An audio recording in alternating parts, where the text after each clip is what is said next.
Hello friends, good evening. I hope सब बहुत अच्छे से है और सब बहुत अच्छे से प्रिपेयर भी कर रहे हैं। आज मैं आपके साथ डिस्कस करूंगा कि रीजनिंग में क्या क्या टॉपिक्स होते हैं हमारे, और मैं ईच एंड एवरी टॉपिक को आपको एक्सप्लेन करूंगा कि कौन से टॉपिक में आपको क्या स्ट्रेटेजी होना चाहिए प्रिपरेशन का, from basic level to top level, और किस तरह से आपको अपना लेवल अप करना चाहिए रीजनिंग में, और आपको कैसे चीजों को लेके आगे लेके बढ़ना चाहिए। ठीक है, कौन से टॉपिक्स को आप पहले कवर करेंगे, कौन से टॉपिक्स को आप बाद में कवर करेंगे, कौन से टॉपिक्स को आप जब प्रैक्टिस करेंगे तो कौन से टॉपिक्स ऐसे हैं जो आप रेगुलरली आपको प्रैक्टिस करना चाहिए। ठीक है, ऐसा नहीं है कि आप सारे टॉपिक को आप रोज पढ़ेंगे, ऐसा बिल्कुल नहीं है।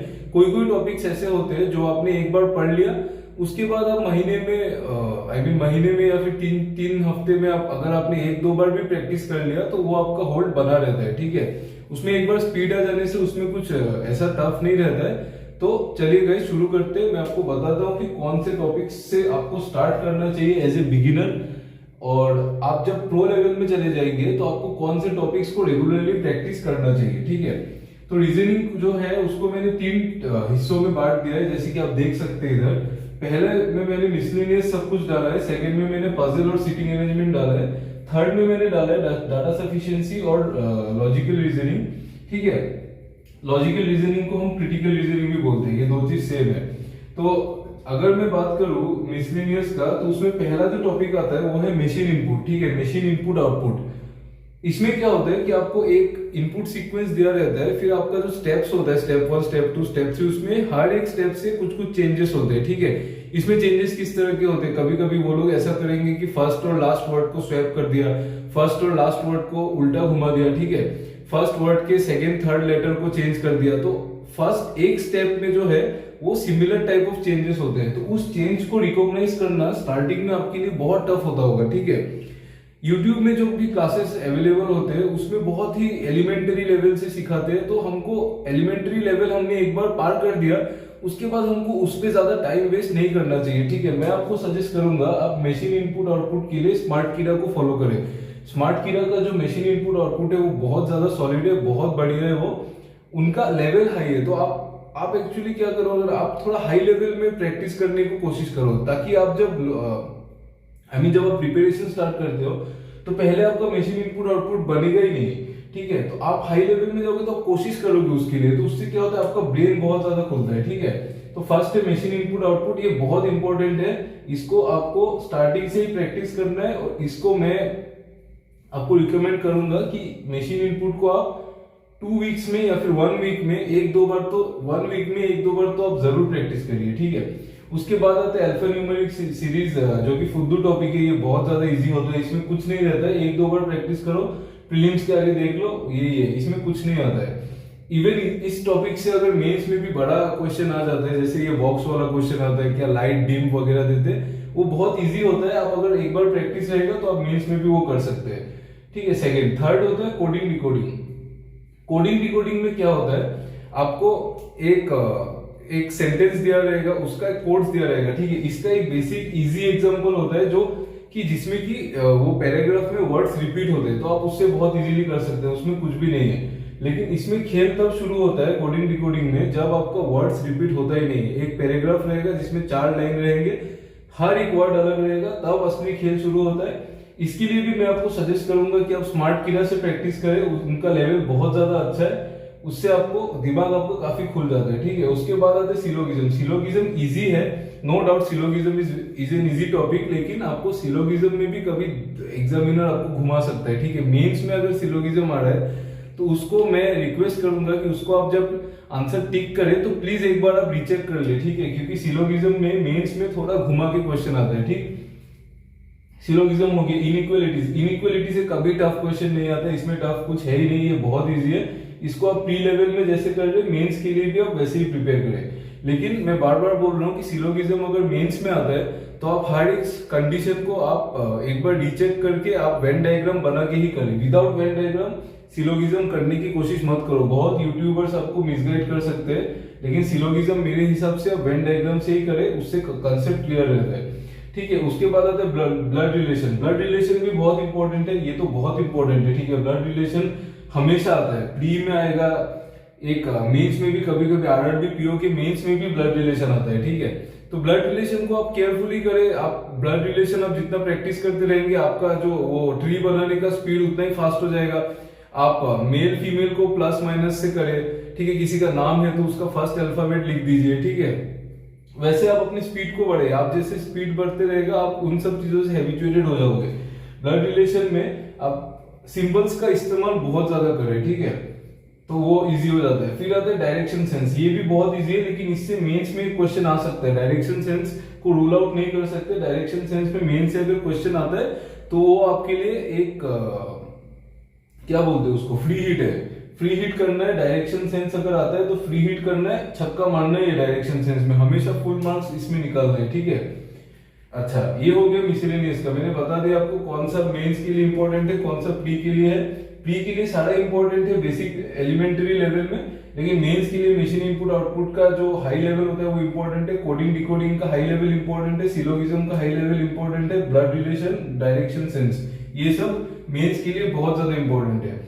उसके बाद आते हैं हम लोग कि मेंस को एग्जाम को कवर कौन सा टॉपिक सबसे ज्यादा करता है, और रीजनिंग का सबसे बड़ा टॉपिक कौन सा है, वो है हमारा पजल एंड सिटिंग अरेंजमेंट, ठीक है। पजल और सिटिंग अरेंजमेंट अलग है। सिटिंग अरेंजमेंट में आप ऐसे लोग आप ऐसे बिठाना होता है, आपको ऐसे सर्कल होता है, ठीक है, ऐसा हेक्स होता है, सर्कल होता है, ट्राइंगल होता है, ठीक है। तो मैं आपको एक ही चीज बताना चाहता हूँ, इसमें आप प्रैक्टिस से ही बढ़ता है। तो अगर आपको लाइन वाइन दे रहे हैं या फिर सर्कल दे रहे हैं, आप हमेशा ऐसा ट्राई करो कि सर्कल को भी आप लाइन बना के ही सॉल्व करें, उससे बहुत ज्यादा इजी होता है, ठीक है।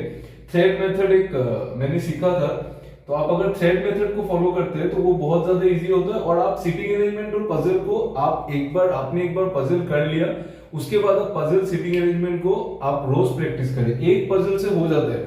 मैंने पहले भी अपने एक वीडियो में बताया था कि पजल और सिटिंग अरेंजमेंट को आप टारगेट्स बना के ना करें। ऐसा ना करें कि आप एक दिन में 5 पजल 5 सिटिंग अरेंजमेंट करना ही है, ऐसा बिल्कुल नहीं। आप अपना टाइम लीजिए, सोच के करिए। ऐसा आप 3-4 पॉसिबिलिटी बनाइए, वैसे करिए, टाइम लेके सॉल्व करिए। टाइम लेके सॉल्व करेंगे तो आपका 2 से 3 महीने में आपका पजल इतना स्ट्रॉन्ग हो जाएगा कि आप पजल का कोई भी सवाल कर लोगे, ठीक है। हमेशा आप ऐसा पढ़ाई कीजिए कि आप मतलब top level exam, suppose RBI grade B भी आप दे रहे हो तो आपको वो भी मतलब कवर हो जाए, ठीक है। ऐसा नहीं है कि सिर्फ क्लर्क के लिए पढ़ रहे हैं, ऐसा बिल्कुल नहीं करना है। टॉप लेवल में जाके पढ़िए, धीरे धीरे प्रैक्टिस करिए, कुछ भी जल्दबाजी नहीं। आप 6 महीने लीजिए तो उसमें आप 3 महीने पजल और सिटिंग अरेंजमेंट को ही आप स्ट्रॉन्ग करें, ठीक है। पजल और सिटिंग अरेंजमेंट में मैं और एक इंपॉर्टेंट टिप आपको दे देता हूं जो कि मैंने पर्सनली फील किया है। बहुत लोग ऐसा पजल सिटिंग अरेंजमेंट में मिनिमम पॉसिबिलिटी को लेके सॉल्व करते हैं, लेकिन वो चीज आगे जाके वो आपको हेल्प नहीं करता है, ठीक है। आप मिनिमम पॉसिबिलिटी से आप पजल के सारे क्वेश्चंस तो सॉल्व कर ही नहीं सकते। आपको हर एक पॉसिबिलिटी लेना है। पजल में होता है कि कभी कभी एक पजल ऐसा आ जाता है कि 3-4 पॉसिबिलिटी होते हैं, तो आपको उसमें फास्ट होना है, ठीक है। आपको पॉसिबिलिटीज को एलिमिनेट करने में बहुत ज्यादा फास्ट हो जाओगे आप ऐसा करोगे 3-4 मैंने एक ही चीज में बना लिया, एक ही चीज में आप साइड में बना लोगे, ठीक है। आप उससे फास्ट हो जाओगे। आप 3-4 पॉसिबिलिटी लोगे तो आप एक कितनी जल्दी आप पॉसिबिलिटीज को एलिमिनेट कर सकते हो उतनी जल्दी ही आपका पजल बनेगा। तो मिनिमम पॉसिबिलिटी की ट्रिक से नहीं जाना है। मेरे हिसाब से आप पजल सिटिंग अरेंजमेंट को सारे पॉसिबिलिटीज को लेके ही करिए, सेफ रहता है, आंसर भी सही आता है, ठीक है। उसके बाद आता है मिसलेनियस का और एक टॉपिक जो थोड़ा सा हम लोग मिसलेनियस से थोड़ा सा हम लोग अलग से डिस्क्राइब करते हैं इसको, जो कि डेटा सफिशिएंसी और लॉजिकल रीजनिंग। डेटा सफिशिएंसी में क्या होगा, आपको एक सिचुएशन दिया हुआ रहेगा, आपको ये पूछेगा कि ये डेटा इस क्वेश्चन के लिए सफिशिएंट है कि नहीं। मैं आपको सजेस्ट करूंगा कि डेटा सफिशिएंसी आप प्री लेवल में तो करना ही है। प्री लेवल में तो रीजनिंग में ट्राई करिए 35 से 35 मार्किंग को। 35 से 35 भी आता है, मेरे भी आए रीजनिंग में। तो आप लेकिन आप मेंस लेवल में जब जाओगे ना तो आप मेरे हिसाब से आप डाटा सफिशिएंसी अगर आप देख रहे हो कि वो एक ही नंबर का क्वेश्चन है लेकिन वो बहुत टाइम ले रहा है, तो आप इस चीज को आप स्किप कर सकते हैं, ठीक है। डाटा सफिशिएंसी उतना ज्यादा नहीं आता है, और अगर आता है तो अगर आपको डिफिकल्टी हो रही है, अगर आप उस चीज को फिगर आउट नहीं कर पा रहे हो, then you can skip data sufficiency, ठीक है। डेटा बोल रहा हूँ, डेटा सफिशिएंसी को आप स्किप कर सकते हैं।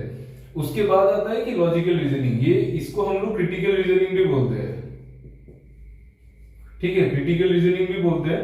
तो लॉजिकल रीजनिंग या फिर क्रिटिकल रीजनिंग, इस चीज को बहुत लोग अवॉइड करके चलते हैं, लेकिन मेरी मानो तो आप लॉजिकल रीजनिंग को कभी भी अवॉइड ना कीजिए, ठीक है। लॉजिकल रीजनिंग मेंस में 5 से 10 नंबर के बीच में मेंस में क्वेश्चन आता है। और मेरी मानो तो इस बार जो मैंने जब SBI PO दिया था उसमें लॉजिकल रीजनिंग जैसा आया था तो वो पढ़ के समझने लायक था, मैंने उसको कर दिया था, इसलिए मेरे नंबर रीजनिंग में काफी ज्यादा बढ़ गए। ठीक है, मैंने अराउंड 25 to 26 क्वेश्चंस रीजनिंग में सॉल्व किए थे just because of logical reasoning. ठीक है, नहीं तो मेरा भी मतलब ऐसे एवरेज अटेम्प्ट जैसे ही रहता। लॉजिकल रीजनिंग मैंने अच्छे से पढ़ लिया था, मेरे को उसका लॉजिक समझ में आ गया था। आप लॉजिकल रीजनिंग आप पढ़ते रहोगे, प्रैक्टिस करोगे तो आप धीरे धीरे उस लॉजिक के साथ आप यूज टू हो जाओगे कि क्वेश्चन में क्या बोलना चाह रहा है। ठीक है, वो पर्सपेक्टिव आ जाता है। तो लॉजिकल रीजनिंग को आप अच्छे से पढ़े, 5 से 10 नंबर आता है, आप डेफिनेटली 5 से ज्यादा स्कोर कर सकते हैं मेंस में। ठीक, तो गाइस यही था। मैंने आपको आज बता दिया कि कौन से टॉपिक्स को कैसे पढ़ना है, कौन से टॉपिक्स को क्या करना है। आपको कुछ नोट डाउन करने की जरूरत नहीं है, आपने जैसे वीडियो को सुना आप उस तरह से आप आगे चीजों को फॉलो करके आगे बढ़े, अच्छे से पढ़ाई कीजिए। रीजनिंग में मैं बता रहा हूँ कि प्रीलिम्स में तो यार 35 से 30 प्लस इजीली ला सकते हैं अगर आपका रीजनिंग स्ट्रांग हो जाता है। और मेंस में भी आप अटेम्प्ट्स आप अगर काउंट करें, क्योंकि मेंस में 1-2 मार्क्स दोनों टाइप के क्वेश्चन रहते हैं, तो अटेम्प्ट्स अगर आप काउंट करें तो 24, 25, 26, 27 अटेम्प्ट्स भी जाते हैं लोगों के। ठीक है, वो भी आप कर सकते हैं। आपका puzzle seating arrangement, machine input output, syllogism in some cases, और ये लॉजिकल रीजनिंग, और जो आपका ये है मशीन इनपुट, कोडिंग डिकोडिंग, ये सब बेसिक स्ट्रॉन्ग होना चाहिए। पजल सीटिंग अरेंजमेंट स्ट्रॉन्ग होना चाहिए और लॉजिकल रीजनिंग स्ट्रॉन्ग होना चाहिए। इससे आपका मेंस में रीजनिंग में आप बंद करके आप 20 प्लस अटेम्प्ट्स कर सकते हैं। ठीक है, तो आई होप आपको मेरा ये वीडियो पसंद आया होगा। आप इस वीडियो से टिप्स लेके आप अपने मेंस एग्जाम और प्रीलिम्स एग्जाम में आप यूज करेंगे। और अगर आपको मेरे वीडियोस इसी तरह पसंद आ रहे हैं तो आप मेरे वीडियोस को लाइक करें and do subscribe to my channel. मैं आपको ट्राई कर रहा हूँ कि थोड़ा अपने तरीके से बताऊं, थोड़ा अलग तरीके से बताऊं, ना कि दूसरे यूट्यूबर्स की तरह आप पे एक बोझ डाल दूं कि आपको इतना काम करना है। ऐसा नहीं है, आपको लिमिटेड काम करना है, लेकिन लिमिटेड काम को आपको रिपीटेडली करना है। ठीक है, मैं वैसे आपको बोलना चाहता हूँ। तो अगर आपको वीडियोस पसंद आ रहे हैं देन डू सपोर्ट मी। ठीक है, मैं आपके लिए ऐसे कंटेंट आगे भी लाते रहूंगा। ठीक है, तो ऑल द बेस्ट गाइस।